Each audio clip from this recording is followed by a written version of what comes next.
बंजारा समाजाला हैदराबाद गॅझेटनुसार जो एस-टी प्रवर्गातून आरक्षण पाहिजे त्या अनुषंगाने राज्यभर आंदोलन केले आहे।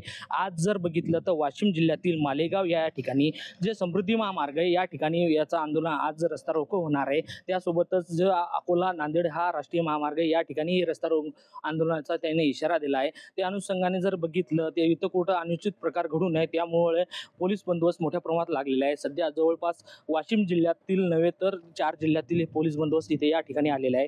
आज जर बघितलं तर 500च्या जवळपास पोलीस या ठिकाणी कर्मचारी असून 50च्या जवळपास अधिकारी या ठिकाणी आंदोलनाला बंदोबस्तसाठी इथं थांबलेला आहे। त्यासोबत या ठिकाणी जर बघितलं तर आजूबाजूला बघितलं तर ॲम्ब्युलन्स असो फायर ब्रिगेडच्या गाड्या असो या ठिकाणी उपलब्ध येतात। त्यामुळे कोणताही अनुचित प्रकार घडू नये म्हणून जिल्हा प्रशासनाच्या वतीने पूर्णतः तयारी केलेली आहे। सध्या परिस्थिती जर बघितलं हे समृद्धी महामार्ग आहे। या समृद्धी महामार्गावर रस्ता रोको होणार आहे। नेमकाच हा पहिलाच वाशिम जिल्ह्यातून रस्ता रोको होणार आहे।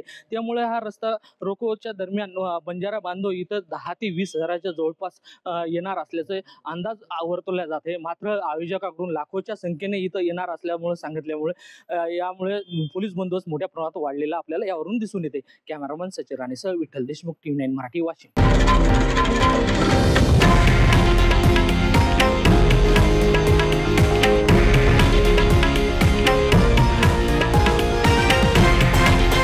हे आहे देशातील नंबर 1 न्यूज नेटवर्क आणि आपण पाहत आहात TV9 मराठी, एकमेव।